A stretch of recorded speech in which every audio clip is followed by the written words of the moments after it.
Good evening, and welcome back to 31 Horror Nights. It's October 13th, and tonight's movie is The Visit. The Visit is a found footage movie directed by M. Night Shyamalan. He is the person who directed The Sixth Sense, which was critically acclaimed. He also directed Signs and Unbreakable after that, which were more mixed in reviews.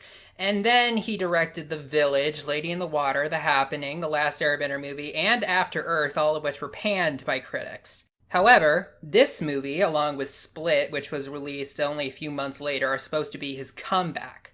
I won't lie to you, when I saw the trailers for this movie, I thought it looked awful. I thought it looked really, really bad. The thing they kept showing in the trailers was the grandma saying, "Hey, can you get inside the oven to clean it?" I just thought it looked really stupid. But after I read the reviews, apparently it's really good. So I decided to watch it for this 31 Horror Nights, and this is a weird one. It's a movie that starts out on the bad side of meh, but then keeps getting better until it's absolutely amazing at the very end. In terms of movies I've already reviewed this month, it starts out at about Sinister, but by the end it's The Conjuring 2. I'm giving this a 9 out of 10, but it's probably the lowest 9 out of 10 I've given out thus far. It's not a good movie from beginning to end, but the stuff in it that works so well that I feel like I can't just give it an 8. The plot of The Visit is that there's this brother and sister who have a mother who ran away from her house and got estranged from her parents, and then their dad left. So there's just a lot of fun stuff happening in this family. And the grandparents reach out and they ask if the children could come and visit. And they want to go visit while the mother and her new boyfriend go off on a cruise. And for whatever reason, the daughter decides to document the entire thing and make it into a documentary. Because yeah, that's totally something worth making a documentary about, a trip to grandma's. It starts out business as usual. Both the grandparents seem really nice, but things start to get progressively weirder and weirder. At first, neither of the kids really know what to make of it, but pretty soon it becomes clear that something legitimately scary and unsettling is happening with the grandparents. The worst part about The Visit is the first act. It's just awkward, clumsy, and it has Shyamalan's writing all over it. I'm not even going to say that the girl character, I think her name is Becca, I'm not even going to say that she doesn't act like a 15-year-old girl. She barely acts like a human. Whenever she talks, she always uses big words for absolutely no reason.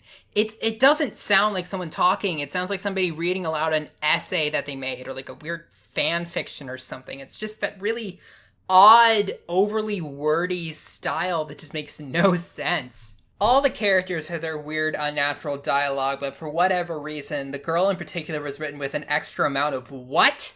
I think she describes rapping as rhyming extraneously at one point. I compare the beginning of this movie to Sinister, but in Sinister it was in the uncanny valley. This is all the way on the other side. This is not how people talk. But as the movie kept going, I don't know, something happened. The story got better, the characters got better, the writing got better, and it just kept improving as the movie continued. At the beginning, I thought I was going to give it a 7 or a 6, but by the end, I was thinking I was going to give it an 8 or a 9. One of the best parts about the entire movie is the grandparents. They just act weird. It's not overly evil or psychopathic, but there's just something about the way they act that isn't quite right. And they capture this really well. At one point, they're playing hide and seek underneath the house, because one of those houses is raised up on pillars from the ground. And they're doing it, and then they see the grandmother crawling around trying to catch them, and she gets her hair over her face too, like the girl from The Ring, and it's really scary. But when they go out, she's standing up, she's laughing, she's totally casual, she's brushing the dirt off of her, and she was acting like it was just a joke that she was playing. There's a lot of moments like that in this movie. Moments where you were wondering if what you just saw really was that weird in the first place. And to M. Night Shyamalan's credit, the found footage really actually helps in this case. One of the great things about found footage is that it serves as a very clinical and unbiased way of just seeing what the characters see. There's not really a way to frame it, so you just sort of see what they see and draw your own conclusions from it. This movie wouldn't have been nearly as good as it was if it weren't for how well acted the grandparents are. The grandpa is fine, but the grandma absolutely just blows everyone else out of the water. It's amazing how she's able to go from, like, lovely, sweet, frail grandma to someone absolutely horrifying. It was just so unsettling to watch her sometimes. Sometimes I felt like she was just faking acting senile just to scare people. For whatever reason, she's just, like, impossible to read, and that really helps to make her scary. Definitely big props to her actress, Deanna Dunnigan, I believe her name was, but actually props to the actors all around. This is a very well-acted movie. With the brother and sister, in moments where they had, like, normal dialogue and they're just able to sit and talk to each other, it's really well done. It's really effective. The way that they talk, the way that they interact, they act like a brother and sister. To sum up before we get to the spoilers, The Visit is a rare case of a movie that starts out not very good, but keeps getting better. For like the second half of the movie, it's well acted, it's well directed, it's well written, and it's really scary. If you like found footage, or Shyamalan, I guess, you might want to check this out. I thought it was really good, even if it does have some problems in it. Alright, now's the time to take a trip to Spoiler Town. One thing they did that I really, really liked in this movie is that there was a lot of points where the daughter did interviews, and there were points where the daughter and son were interviewing each other. And in each one, they both brought up something in their past that, like, made them really uncomfortable, and they're always, like, insecure about. Like, the son talks about, he was on, like, a junior varsity, not even junior varsity, he was, like, 8 at the time, this, like, tiny little football team that you send your kids off because you want a moment of peace. And his thing was that he had one job, and it was tackling somebody else, but he froze up, and because of him, the team lost the game. And it was just something that he kept in his mind all these years. And there was also something else that he asked her about when they were doing her interview. He pointed out that she doesn't really look at herself in the mirror. Like, she kind of brushes her hair facing away from the mirror. She looks down. She's brushing her teeth. I didn't really notice that, but you could tell from her reaction that that was something that she was very aware of and not very comfortable with. When I was first watching it, I thought it was just like a little weird thing they put in to develop the characters and their relationship with each other, but by the end it actually comes back.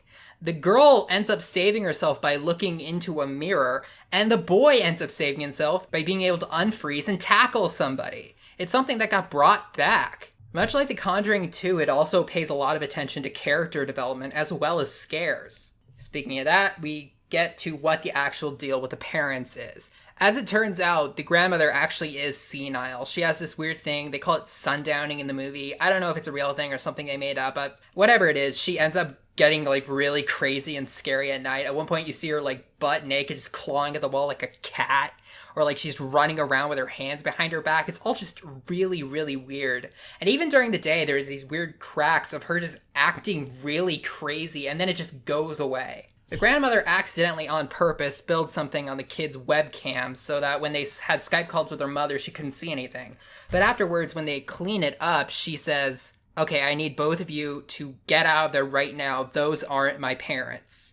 And the climax is basically just the kids waiting for the police to come while the grandparents start to, like, really, really act creepy and scary. At one point, the girl goes down to the basement, which of course they said not to go to, and if there are rules for horror movie, that has to be, like, rule number 1.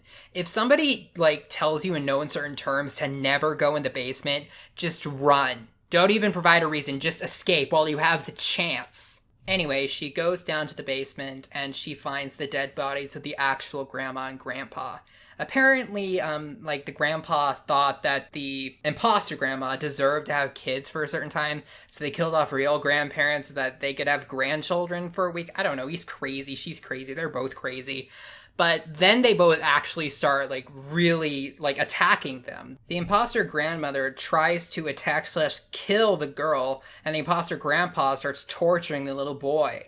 But in the end, they're both able to face their fears and fight back. They reunite with the mother, and the mother has this one little tearful thing where she feels bad because a lot of the reason why this happened is that she kind of held on to her resentment and guilt against her parents, and that's why she didn't really want to see them or talk to them. And there was another parallel drawn because the daughter was angry at the dad the entire time. At one point she says, "I don't want to ever forgive him."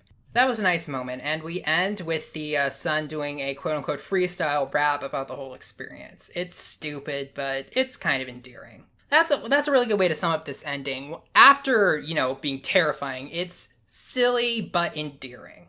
The Visit really is a weird one, but I'm really glad that I saw it. At the end, it really was a great horror movie. You might have to get through some really awkward, clumsy moments at the beginning, but I promise that it gets worth it at the very end. So, yeah, see you tomorrow.